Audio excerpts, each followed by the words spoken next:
Hello दोस्तों, स्वागत है आप सभी का आपके अपने यूट्यूब चैनल SRG स्टडी में। दोस्तों, आज के इस वीडियो में हम लोग पढ़ने वाले हैं बिहार बोर्ड का कक्षा 7 का सामाजिक, आर्थिक एवं राजनीतिक भाग 2 का चैप्टर नंबर 3 है शिक्षा एवं स्वास्थ्य के क्षेत्र में सरकार की भूमिका। शिक्षा और एवं स्वास्थ्य के क्षेत्र में सरकार की क्या भूमिका है, क्या इंपॉर्टेंट पॉइंट यहाँ से बनते हैं आपके परीक्षा पॉइंट ऑफ व्यू से, उसको हम इस वीडियो के माध्यम से कवर करने वाले हैं। यदि आप इस चैनल पर नए हैं तो चैनल को सब्सक्राइब कर लीजिएगा। वीडियो अगर पसंद आएगी तो उसको लाइक करिएगा और ज़्यादा से ज़्यादा शेयर करिएगा। आइए वीडियो की शुरुआत करते हैं।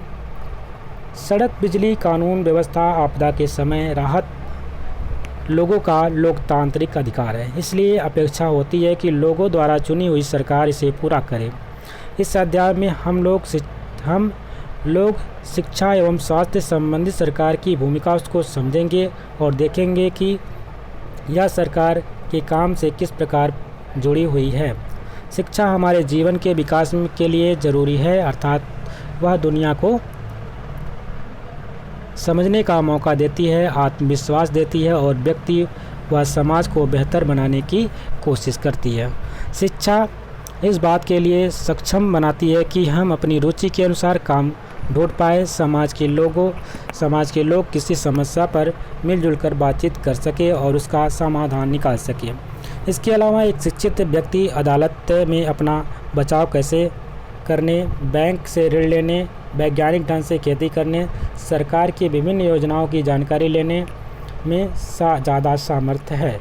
वह राजनीतिक गतिविधियों में भाग लेने एवं सामाजिक कार्यों में सफलतापूर्वक भागीदारी करने में सक्षम महसूस करता है। अगर हम बात करते हैं बिहार की शिक्षा की स्थिति कैसी है तो उसके बारे में आइए देखते हैं। स्वतंत्रता प्राप्ति के साथ ही सरकार के लिए हमारे संविधान में एक लक्ष्य निर्धारित किया था।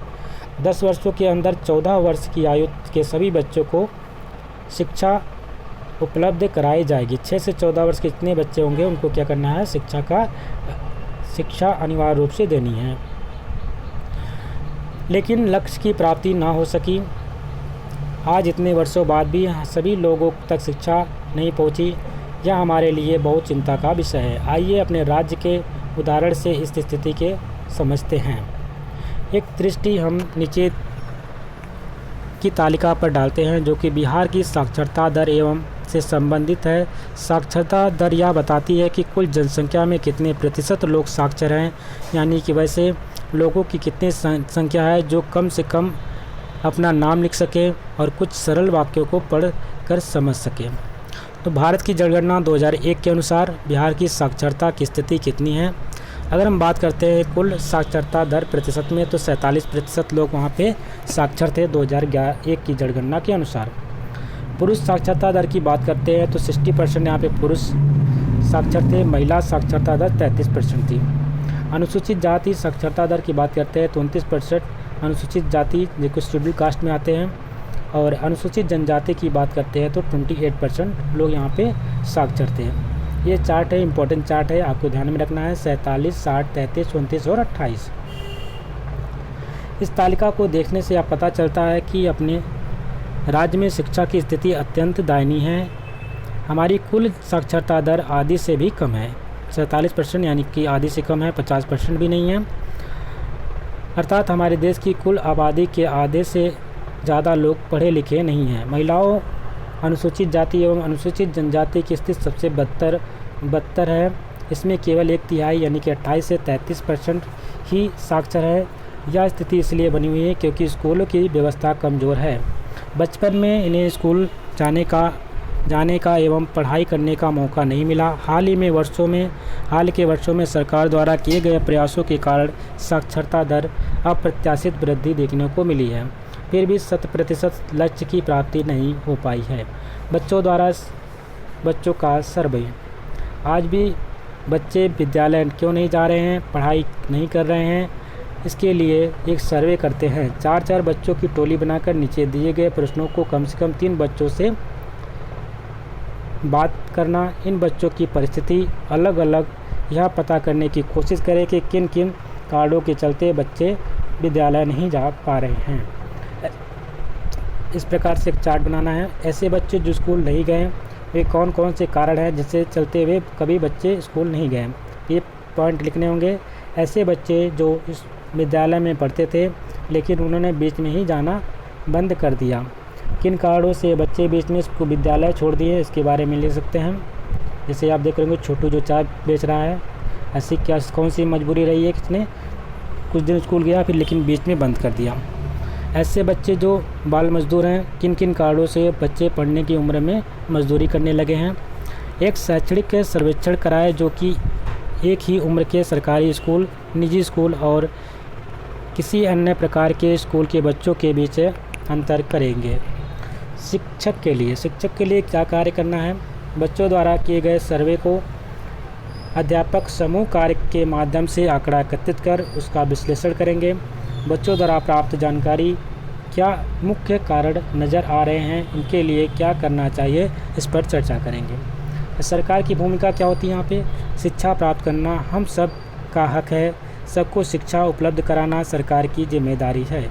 इस बात को पूरा करने के लिए यह ज़रूरी हो जाता है कि इसे कानून का स्वरूप दिया जाए, ताकि किसी को अगर शिक्षा उपलब्ध ना हो तो वह न्यायालय का सहारा ले। इसके लिए साथ साथ शिक्षा के बेहतर एवं उचित व्यवस्था करना जरूरी है। इस हेतु कई योजनाएं शुरू की गई हैं जिसके तहत यह लक्ष्य पूरा हो सके। इसके कुछ उदाहरण हम नीचे देखेंगे। जैसे कि यहाँ पे ध्यान रखना है, अनुप्रिया, अंतरा, शालिनी, सबाना मध्य विद्यालय नगदहा के में 8वीं वर्ग की छात्राएं हैं। यह विद्यालय उनके घर के काफ़ी नज़दीक है, इस कारण विद्यालय आने जाने में उन्हें कोई असुविधा नहीं होती है।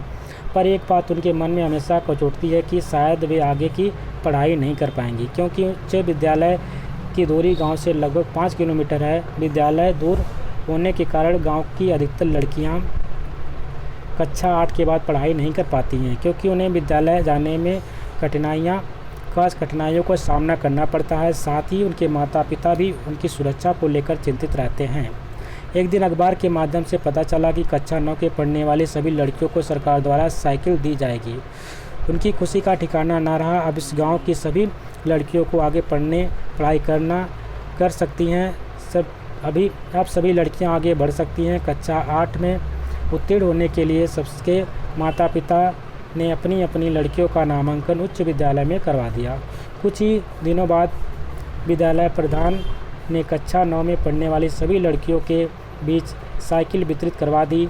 साइकिल पाकर ये लड़कियां आत्मविश्वास से परिपूर्ण दिखी एवं समूह में विद्यालय जाती हैं।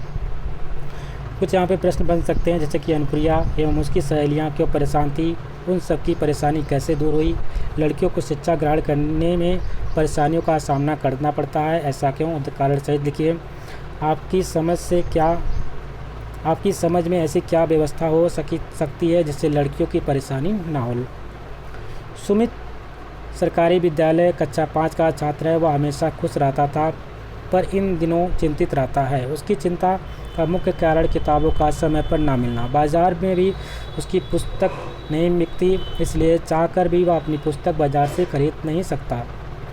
सरकार की यह योजना है कि कक्षा 1 से 8 तक सरकारी विद्यालयों में पढ़ने वाले सभी बच्चों को निःशुल्क पुस्तकें दी जाएंगी, ताकि सभी वर्ग के बच्चे विद्यालय जा पाएँ। 5वीं कक्षा में आए सुमित को 3 माह हो गए। अब उसे यह चिंता सता रही है कि परीक्षा में वह क्या लिखेगा। प्रधानाध्यापक के कहने पर वह स्थिति की जानकारी लेते हैं एवं 1 माह में पुस्तक विद्यालय में पहुंच जाएगी, ऐसा आश्वासन देते हैं। एक नज़र शिक्षा के अधिकार पर। वेरी इंपॉर्टेंट क्वेश्चन है, यहाँ से एक प्रश्न आपके लिए बन सकता है। शिक्षा का अधिकार अगर बात करते हैं 1 अप्रैल 2010 से पूरे देश में लागू कर दिया गया था। शिक्षा का अधिकार के तहत आपको 6 से 14 वर्ष के जितने भी बच्चे, इस आयु वर्ग के जितने बच्चे थे, उनको अनिवार्य एवं निःशुल्क शिक्षा प्रदान की जाएगी। किसी भी बच्चे को कक्षा में रोका नहीं जाएगा, ना ही निष्कासित किया जाएगा। सभी बच्चों को स्कूल जाना अनिवार्य है। जिन बच्चों ने स्कूल छोड़ दिए हैं उन्हें मदद कर पुनः नामांकित किया जाएगा। तो ध्यान में रखेंगे, जो राइट टू एजुकेशन की बात हुई थी 2009 में, इसकी रिट आती है, लेकिन इसको लागू कर दिया जाता है 1 अप्रैल 2010 में। ठीक है, तो यहाँ पे लागू होने की बात हुई है 1 अप्रैल 2010 से। इस शिक्षा अधिकार के अधिनियम को लागू कर दिया जाता है और 6 से 14 वर्ष के सभी वर्ग के जितने भी बच्चे होते हैं उनको निःशुल्क और अनिवार्य शिक्षा इस अधिनियम के तहत दी जाएगी। स्वास्थ्य के क्षेत्र में सरकार की भूमिका। अब स्वास्थ्य के क्षेत्र में सरकार की क्या क्या भूमिका हो सकती है, आइए जानते हैं। जिस तरह शिक्षा के क्षेत्र में सरकार की जिम्मेदारी है, उसी तरह स्वास्थ्य के क्षेत्र में भी सरकार की जिम्मेदारी है। इसमें कोई संदेह नहीं है कि देश के लोगों को स्वास्थ्य की दशा अच्छी नहीं है। पीने के लिए स्वच्छ पानी की कमी है, संतुलित आहार की कमी है, दवाइयों की कमी है, अस्पताल में अपर्याप्त बिस्तर, डॉक्टर की कमी आदि अनेक समस्याएं हैं। हमारे देश के संविधान के अनुसार सबको स्वास्थ्य सेवाएं प्रदान करना सरकार का प्राथमिक कर्तव्य है। नागरिकों को आवश्यक स्वास्थ्य सेवाएं उपलब्ध होनी चाहिए, जिसमें आकस्मिक इलाज की सुविधा, जिसको इमरजेंसी कहते हैं, शामिल हो। स्वास्थ्य सुविधाएं प्रदान करने वाली संस्थाएं जैसे कि गांव का स्वास्थ्य केंद्र, प्राथमिक स्वास्थ्य केंद्र, जिला अस्पताल आदि से अपेक्षा है कि ये सुचारू रूप से काम करें। गौरतलब है कि सन 2005 में रोगियों की औसत उपस्थिति प्रति स्वास्थ्य केंद्र पर 39 थी। वह 2010 में बढ़कर के 4000 रोगी प्रति माह हो गई। हमारे देश में प्रत्येक 1000 पैदा होने वाले बच्चों में से 300 बच्चों का वजन बहुत कम होता है।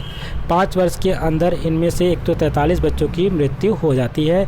ये सभी बचाए जा सकते हैं। हमारे देश में औरतों को सबसे ज़्यादा खतरा बच्चों को जन्म देने के समय होता है।